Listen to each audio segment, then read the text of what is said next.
Good morning everybody. So today what we're going to be doing is we're going to be looking at, now we've thought about how all of our feelings, we're now going to think about how we can apply this and put this into a picture to really showcase those feelings. So we're going to start off with some spag and then move on to today's activity. Okay, so now what I'd like you to do, I'd like you to use an adjective to put into these sentences to really bring out the, tell me what the chicken, to describe the chicken. So using a different adjective each of those. Now top tip, an adjective describes a person, a place or object. So obviously we're going to be describing the chicken, and I want you now to write these 4 sentences and I want you to use a different adjective for each sentence. So pause the video now, go and write out those 4 sentences and describe the chicken with an adjective. So you should have something that looks like this. So you've got your 4 sentences and we're going to now fill in. So if we're thinking about a chicken and how we could describe a chicken, now for the first one it's saying that it's walked. So let's have a think, what could we describe the chicken as? I could say the plump. So instead of just saying fat, I've said the plump chicken walked. It's just another word for to say that it's quite a chubby chicken. The something chicken talked. Now what other words could I use to describe a chicken? I'm trying to think of some high-level adjectives, not just to describe it, not to just say the brown chicken. I want to think of some higher level adjectives to use. So I'm going to say the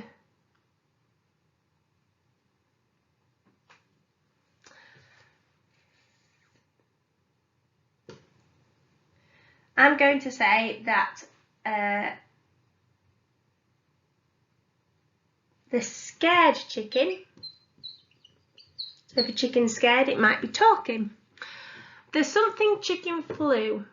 I'm going to say this time that it's a clumsy chicken. The clumsy chicken flew, and the something chicken cheeped.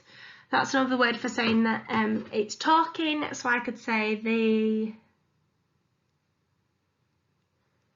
tiny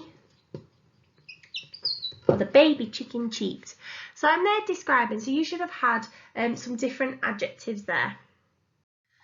Now what I'd like you to do, you can either write the sentence out again, or you can add it onto an adverb onto the end of your sentence. So I'd like you to write these 4 sentences and use an adverb. Now an adverb is a word that describes a verb, so a doing word. So it tells you how the movement or action is completed. So for example, if you're talking, that might be the action. If it's an adverb, we're describing how we're talking, are we whispering, are we shouting. So I'd like you to now go and add some adverbs. Now try and be as adventurous as possible. Don't just use quite basic vocabulary, see if you can really up-level that. So I'm going to put an adverb on the end of mine to make it to tell the reader how the chicken walks or talks or flew or cheeped. So the chicken walked. You can think of an adverb to describe how they walk. They might walk gracefully or elegantly, or it might be they walk clumsily. Remember, an adverb usually as well finishes with ly. Full stop. The chicken talked. Now normally when chickens talk, they're quite noisy, so I can say the chicken talked noisily. The chicken flew. Now you can think about how it would fly. Is it quite graceful or elegant, or is it clumsily? Accidentally, if it didn't mean to fly. The chicken cheeped. Could be quietly, loudly. I'm going to put quietly because if it's could be squeaking, so it could be squeakily. Could be describing the sound of it, if it's high pitched.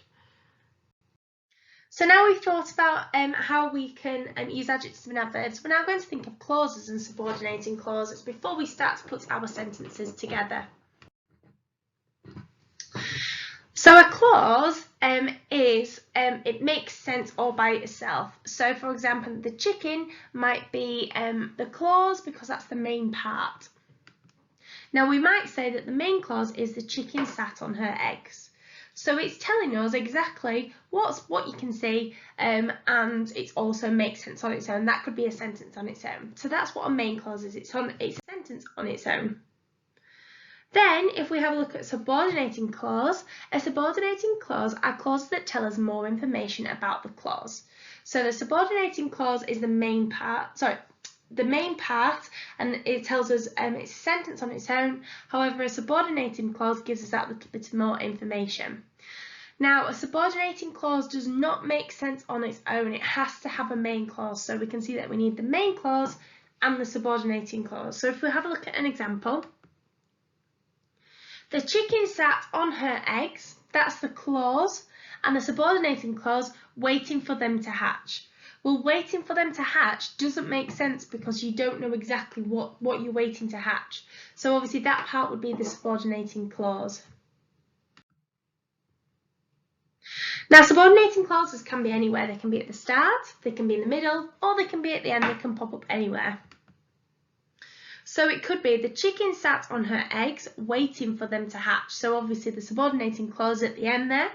We've also got waiting for them to hatch, the chicken sat on her eggs. So the subordinating clause is at the beginning and the main clause is at the end.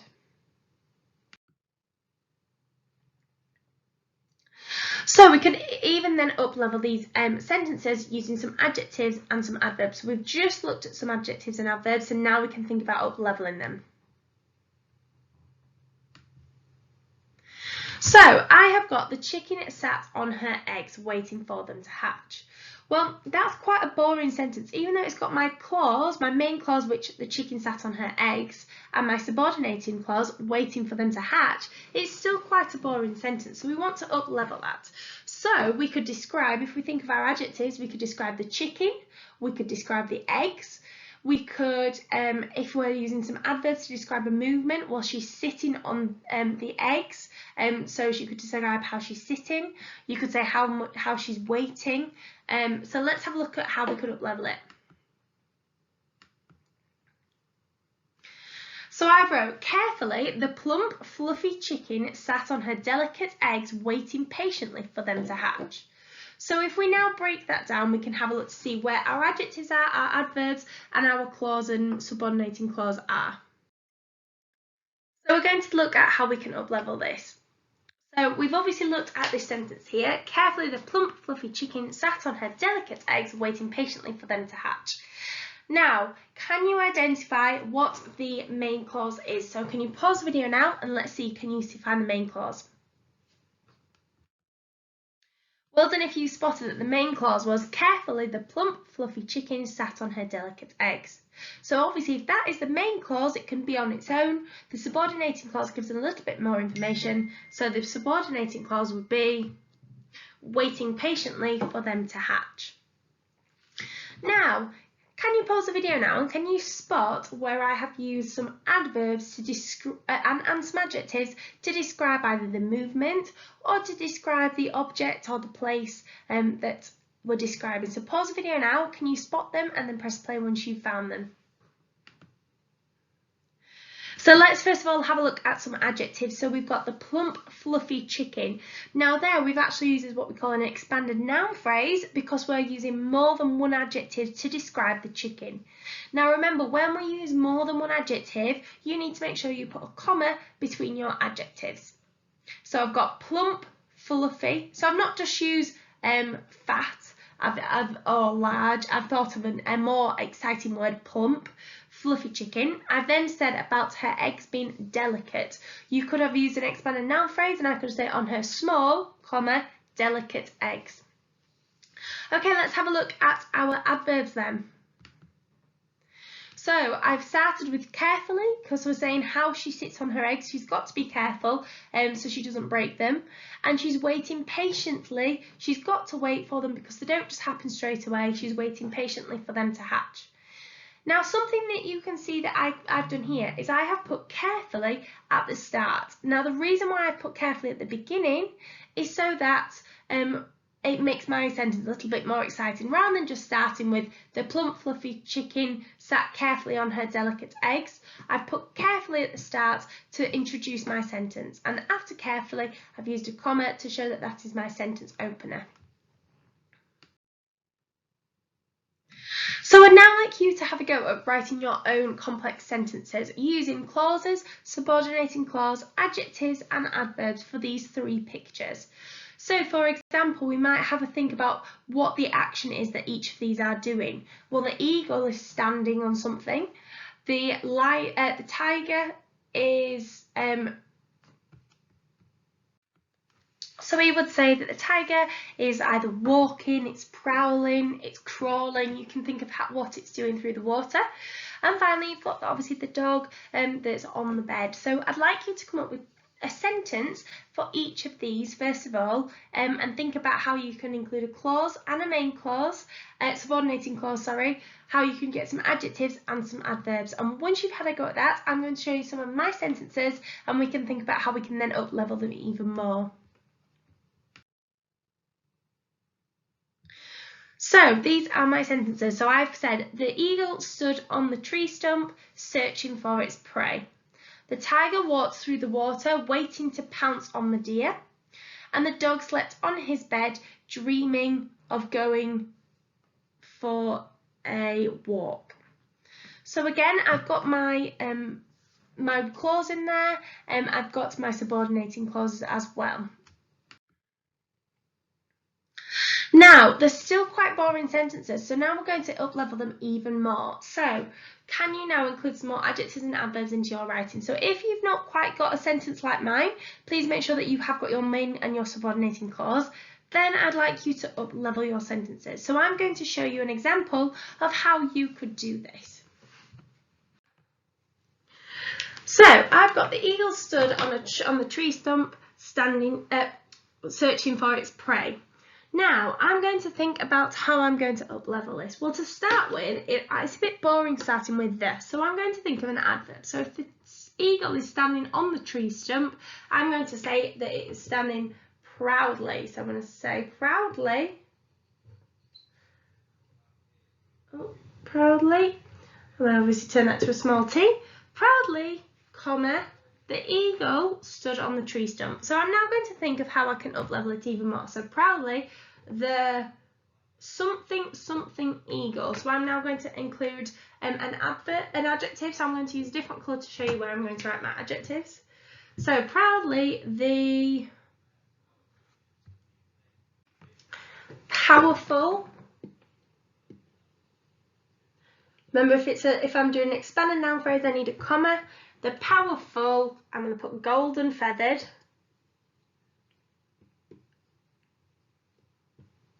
Oh, I just can't quite get it on feathered. Golden feathered eagle stood on the tree stump. We can then put comma, because that's the first part, our main clause is telling you that's what it's doing. Searching, and I can put an adverb in here. So I'm going to use my blue now. Searching something for its prey. Well, how is it searching? You could say eagerly, relentlessly. You could come up with any adverb that you would like. Eagerly, because it's hungry. Eagerly for its. Now, if it's prey, that means it's its food. So we could add some adjectives in here. Eagerly for its delicious prey. You could even turn that into an expanded noun phrase by putting in two adverbs, or you could just have one adverb and finishing it off with a full stop.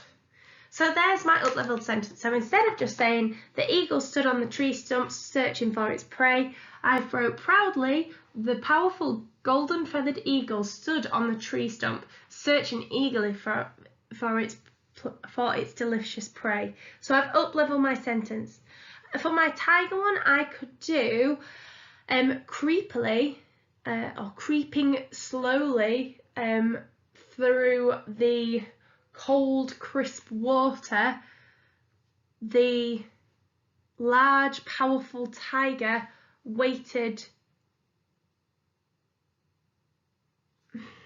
If I wanted to up-level my tiger one, I could start again with an adverb. I could say creepily, the large, powerful tiger walked through the cold, crisp water, comma, waiting patiently to pounce on the isolated, vulnerable deer.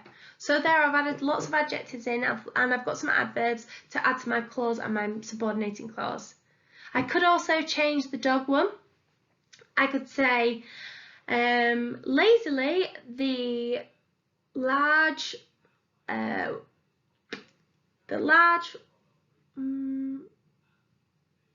golden Labrador, I could change the dog to the name of the dog if you know it, slept on his comfy, soft bed, dreaming.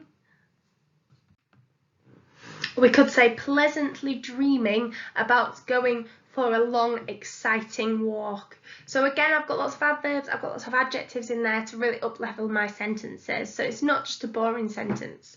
So I'd like you now to go and up-level your sentences, just like I have done with mine and how I showed you the example for the eagle, to make sure that you don't start with the, to make sure you've got some expanded noun phrases using some adjectives, you've got some adverbs, and you have not started with the, to really make sure your sentence has got some really high quality detail in it.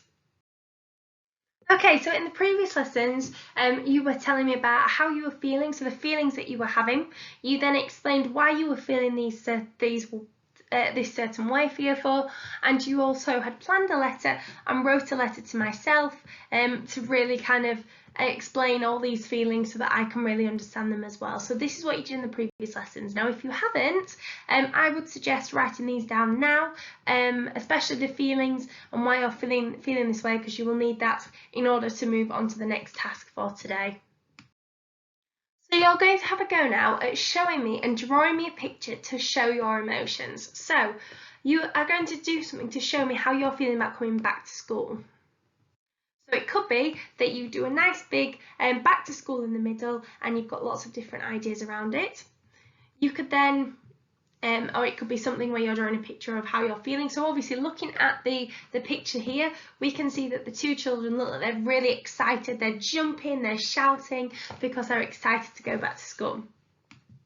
You could use some of the, if you felt some of these, you could use some pictures here to help you. We've got worried, sad, embarrassed, shy, proud, content, shocked, happy, confused, scared, excited, angry. So again, you could put these words onto yours. So you could actually put these words onto your picture. You could draw some pictures to show, so some facial expressions of how you would feel. So you might want to draw yourself and of what you look like and how you might feel at these different points. You could even use some emojis to show me how you would feel. Obviously, we're looking at the middle one with the sunglasses. That's quite a cool, quite calm and collected that you feel about going back. If it's red, it means you're angry. So if you're feeling angry about something, then you could obviously use this, or unsure of something, thinking about what picture you could use. So here are some examples of some pictures you might want to use. You could also use some inspirational quotes or words or phrases in your picture as well. So things like working hard, be kind, and work hard, be kind, and amazing things will happen. It could be that you write, every day may not be good, but there is something good in every day. A person who never made a mistake never tried anything new. Because it's good to make mistakes. We learn from our mistakes. Take risks. We could also say, let today be the start of something new. So let year 4 be the start of something new. Be the change you want to see the world. Things won't change if you don't try and help them change. So that could be something you could use. Mistakes are proof that you are trying. You learn from your mistakes. You have to try and you have to make mistakes to learn from them and to develop. And finally, welcome back. Welcome back to school, learn, wonder, experiment, grow, play, shine, share, inspire, explore, dream, make friends, have fun, enjoy, pretend, practice, smile, sing, try new things. So it could be that you just write lots of words that you think that you would need to have as inspiration moving into year 4. So I'm going to now show you an example of something that you could do. Now obviously you might feel different feelings than me, so you might not draw the same things or you might draw them differently. So I'm going to show you. So for this you will either need, you can do either an A4 piece of plain paper, or I know you've got the really big pieces as well, you could always do it on there. So I'm going to start, and it could be you can think of your own title. I'm going to put back to school and I'm going to do it in bubble writing.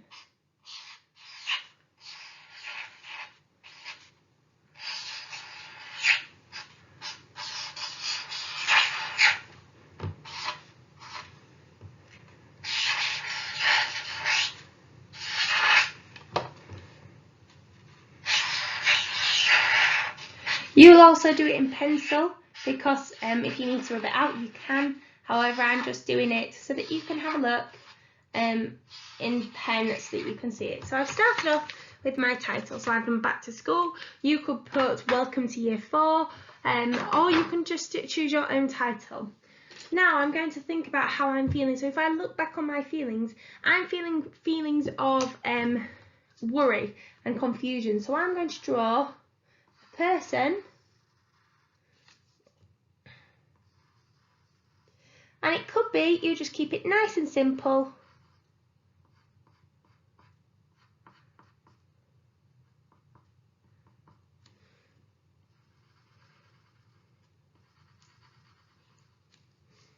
It could be you keep it nice and simple and you just draw an emoji. You could colour that in. If you're feeling worried, sometimes you might not be feeling nice and bright, so I might use a colour which I think which shows me it's worry. So once you've coloured it, it might look something like this. You might also want to do how I've shown. I've wrote the word worry around my face, so I've not just only showed worry, I've actually wrote the O as the face for, and I've wrote the word worry. I could then go on to thinking of something where I'm excited or happy. So I could now go and draw my emoji or my person of excitement or happy. So I've drawn a face there to show my happiness. I've wrote some words like excitement, joy. It could be that I know that I'm most happy at school when we're doing things like music. So I could draw, I could do some musical notes.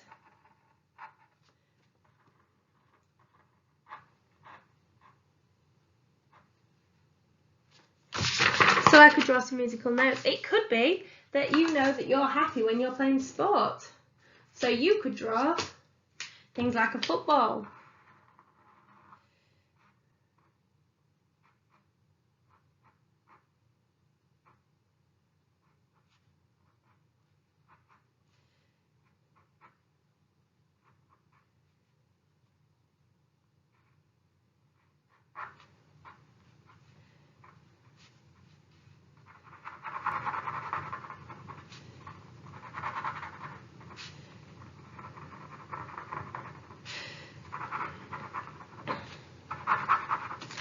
So it could be that you draw things like a football. It could be you draw some other things you're excited for. So again, you're starting to add to it. It might be if you're worried, if you're worried about, say, maths, then you could draw some math signs, adding, take away, divide, multiply. It could be if you're worried about certain aspects, if it's art you're not sure about, you could draw a paintbrush.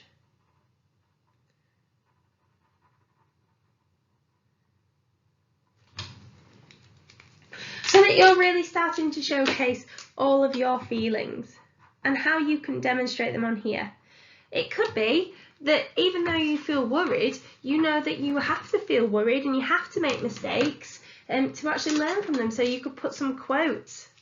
So I could write things like mistakes make memories. Because without mistakes, we don't learn from them. Put it in a bubble.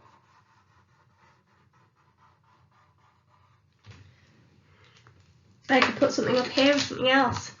I could say make